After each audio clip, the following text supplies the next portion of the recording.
check. Lights, check. Background, check. It says we're live, so let's do it. Guys, welcome to the next episode of the Salon Marketing Q&A. My name is Chris Brennan, and this is Phorest Salon Software's new show where every single week you ask the questions about salon marketing and we answer them live on Facebook. Now, as I mentioned before, we will be taking this video and we'll actually be putting it onto YouTube afterward, as well as our Facebook page. So if you don't have time to check it all out now, you can check it out at a later date as well. So we'll definitely have a record of it. But it's really fun to do it live because, well, you get one take, and it's fun. Like, you can hit us with some comments and we'll see if we can answer them. And if we can't answer them on the spot, that will be another episode that we'll dedicate for another week. So, as usual, I like to kick off these shows with highlighting what we've done for you guys this week particularly, and give you a couple of news and updates while we grow our Facebook Live audience. Probably the coolest thing that we have for you guys this week is that we've just officially launched the Salon Manager Development Series by Valerie Del-Forge. This is going to be a monthly webinar series hosted and curated by Valerie Del-Forge of Del-Forge & Co. And this is specifically designed to help salon managers and salon owners get the very most out of their jobs. It's incredibly exciting, and what's new as well is that they're going to be once-off exclusive webinars. They're free to attend, but they're only one goes, so we won't be doing them again. We're lucky to get Valerie as is for this series, so we couldn't actually get her to do like one topic on a monthly basis. So we thought it'd be really unique and fun to actually produce a series. So be sure to sign up. I will drop the link in for the very first webinar into the comments box after this. I can't do it now because, hey, I'm here. But it's amazing. We've been chatting about what the topic's going to be, what kind of the content is. So we have the whole plan for you guys, and it's very exciting. So do make sure that you're available to attend that free webinar, this free masterclass hosted by Valerie Del-Forge. Okay, so let's get into today's topic. So we had a question come to us, and this is a really interesting topic, and I don't feel like we've actually covered it enough, to be honest. We kind of always focus on people who have set up their business and they're doing marketing currently, and we're here to help. But the question came in, and it's so unique. It's, what would be day one marketing? So what are the first steps to actually start marketing your salon? So instead of like, we're so advanced that we're like, you have all these channels, you have all these clients, okay, now say this. What are like the first steps to starting out and kicking off your salon marketing plan? I absolutely love this question, and I think that there's actually scope to produce more material based on this question to really help you guys out, especially new and upcoming salons. So let's get started. So it's kind of interesting when you start off at like day one. So you're sitting down going, okay, what's the first step? Like, what do I do? Like, I would recommend that if you haven't opened your salon, start marketing your salon now. Like, start building awareness for you about to open your salon. Make your launch day a party. Like, make it an event that like people want to come in on your opening day. So don't just start your marketing once you open the door. Start promoting the fact that you will open the door in advance.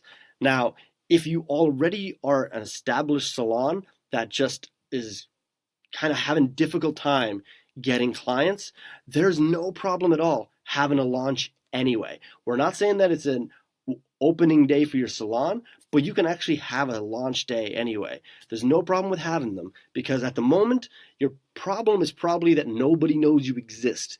So day one marketing kind of feels like you're just introducing yourself to people. And what's a great way to do it is to have a deadline. So you can actually say you're kicking off. You might have been open for a year, you might have been open for a few months, but day one marketing, I like to kind of hang it on like a deadline. Like, so we're having a party. If you're just opening up, it's an opening day. If you have been open for a while, have an event. If you want to know how to run your event, we actually covered that in a previous episode of Facebook Live, and you can find that on YouTube, or you can find that in the video section of our Facebook page. And we have a whole episode dedicated to how to run an event. So I would kind of look at kind of hanging your content and your initial launch on this idea that there's a date in mind. But that's just kind of an idea to have on your head, so you can kind of kick off the introduction of your salon, your business, to clients. But let's get into what else you should do in terms of launching like day one marketing. It's really important these days to ensure that Google is aware that your business exists. This is a really important thing. And sometimes it's something that salon owners don't really think of at first. They understandably, they're so focused on getting the building ready, getting the everything in place, getting the team organized. Even if, again, you're an established salon, the day-to-day operations can take focus because they're in your face and they're ready to go. So sometimes people actually forget to register their business online. Or sometimes people forget that when they've taken over a different business and they've renamed it, to actually go in and change the name on Google, to actually highlight and tell Google, like, oh, you know what? This is a new company now, so we need to tell people that. And the reason behind this is that we want people to actually, when they Google you, or when they Google beauty salon, hair salon, your business actually comes up, specifically with your address. And that's where you can house online reputation reviews and things like that. And how you do this is you actually set up a Google business listing. So you go on to Google and you can actually list your business. It's very important. One of the ways they actually do that is once you sign up, they will actually mail you out a physical document that will contain a code in it that you can use online to prove that you actually are in that address. So they'll mail it to the address, and you fill it out and you sign yourself up. So that'll be a really important first step, because that way when people hear about you, or if they're looking for the specific function of what you do, they can find you online on the biggest search engine in the world. And I know for some people that might feel obvious, but to a lot of people, like, that's just a step they never considered, because we're so used to like Google having all the information that we tend to forget that we have to provide information to them so they can provide that information to potential clients and customers. So that'd be a real day one thing that I would recommend you do, is either first ensure that you are set up officially and correctly on your Google listings, on your Google business listings. And if you're not, set it up. If you are, but there's details wrong, have it amended. And you can actually request amendments and things like that. And you can, excuse me, you can upload photos and really make your listing thrive. We've covered a lot about the Google business listing in our online reputation masterclass and our online reputation ebook. Let me know if you'd like that. We actually have a video version of the online reputation masterclass. If you'd like to check that out and learn way more about like using Google to like create awareness for your brand, let me know and we'll actually drop that in the comments, and you can check out the video. You can download the ebook and read it, and it's really good. And also you'll actually get help with leveraging the Google search engine to use reviews to actually create awareness for yourself. So it really works well in that capacity as well. So make sure that you are listed on Google. Your business is listed, your address is there, your phone number is there, all the relevant information that people require in order to find you and to book an appointment with you.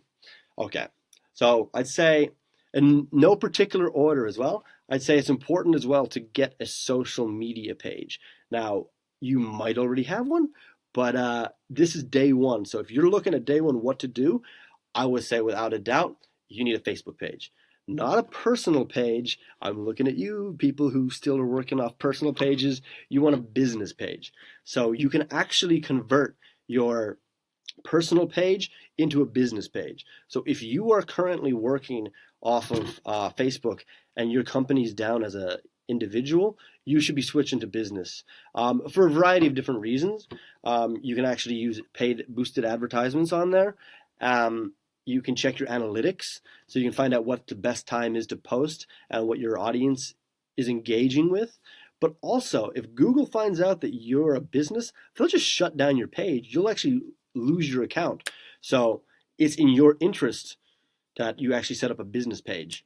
We actually wrote an article on exactly how to do that. I might actually share that in the comments as well. So if you are currently a personal page, we'll show you exactly how you can flip it to a business page. But you'll definitely want a Facebook page. And this Facebook page is kind of, well, it's the social of your business. It's how you can like casually communicate with your audience little by little. It's really important. As the years go by, it's becoming just a requirement, like in order to survive, in order to kind of keep reminding people that you exist. And you can put out a variety of different content on there. You can check out our blog if you're looking for specific ideas for what to say on Facebook. But for day one marketing, I'd say set up your Facebook page. Probably set up your Instagram page too. Like Instagram is growing all the time. And for an image-oriented industry, I think Instagram is fantastic for you guys. Plus, it's probably one of my favorite platforms because it's quite simple. It's quite fun. It's just image-based with a couple of captions, and you can really generate a lot of brand awareness there. So have some fun with that. Have some fun with Facebook, but it's important that you get on there. Claim your business on Facebook. Make sure you're on there, and you can actually start growing your following and trying to drive those fans to become clients. So that's a really important one. Going forward now, this is if you have just opened your salon, or if you're about to, or if you've opened up your salon for a while, but you're still kind of dragging a bit, like things have plateaued. It's important, like it's actually crucial to your business that you collect client information. So what you want to do is ensure that you have a client's first name, last name, email, and phone number. And any other relevant information you think you need, great, like even addresses and stuff. But primarily, you want that information. And strictly because that will actually help in your client retention, which is the lifeblood of your business. Why go out and try to get new people every single time? If somebody's came into your business, they've shown a keen interest and you've already done the hard work by getting them in. So the objective is get them in again. The best way to do that is to collect information on them so you can remind them about a next appointment at a later date, or just remind them that you exist because they need to come back. Now, they might forget to come back to you, but they definitely need to go somewhere. And it's always better to hit them up when they need to come back in for an appointment. Best thing you can do is actually probably book them in right then on the spot. So when they're paying. But without a doubt, you want to collect that information. First name, last name, email, and phone number. Make sure you have that. If you're paper and pen, you'll have to keep a file of that. But I think more and more people are finding the relevance of software, not just because we're a software company, just because the GDPR regulations are coming in and they're really clamping down on information. So it's better to actually curate the client details correctly online with a paper trail, a digital paper trail, instead of keeping a book locked up. And we'll be talking more about that in the next few months because it's coming next year, whether we like it or not. But we know one thing. We have, in this industry, in your occupation, you have to get client details in order to survive, in order to thrive. And the best way to do it is to keep it on software, which is so you're compliant with the new regulations. But for what we're talking about in marketing terms, we want to be able to get them back in the door. So the best way to do that is to collect their information so we can address it later with them and remind them to come back in. So that's so important. It's absolutely important to your client retention, to your success. You want the more people to come in, you want them to come back in again and again. And that is fundamentally how you're going to grow your business. So make sure that this is across the board, not just with your front of house, not just with yourself, but with your team as well. This is an objective that we want them to come back in. And that is pretty much the most important thing. When you're thinking about day one marketing, what is your objective? You want to get people in the door, obviously, but you want them to come back again and again. A couple of other ideas then would be, excuse me, to leverage some local businesses as well. So if, again, you're just starting out as a salon, or you feel like you haven't properly done any marketing at all, you've just kind of opened your doors and you've smiled at the street and you went, no one knows I exist, nobody cares that I'm here, what can you do? One fun, proactive offline activity would be to actually leverage local businesses. So just go around your area and see if there's any businesses that you can liaise with, that you can work with in tandem. So an obvious one would be like a florist. So if there's any florists around, I feel like there's a connection that you can make with a florist and your business. So maybe you can make a deal with them, like a symbiotic relationship where you can help each other out. But that'll really help, especially in terms of like events like Valentine's Day and things like that. So flat out go in, introduce yourself, say that you'd like to help each other because you're not going to compete with each other at all. Like you can actually help each other. And then that means you have people in your area proactively helping spread your word around. Another business, and it depends really on what you do, but another business you can have. So if you're a salon that strictly works with women, then why not talk to a local barber and try to make a deal with them? Like specifically, like if barbers only handle men, you only handle women, perfect. You can really work together well. I always feel like that it's such an individual thing in this community when you could actually totally work together as long as you're not competing for your audience. But a lot of times you're not competing. It just depends on obviously what you're actually looking for, what you're getting out of it. So it could really help that way. So leverage your local businesses. And all that means is maybe this week even, just walk around the area and just see if there's any businesses that you think you can link up with and that can be appropriate for your business that you're not necessarily competing with, but somebody who might share the same audience as you. And then finally, I kind of highlighted it earlier, but have a launch party.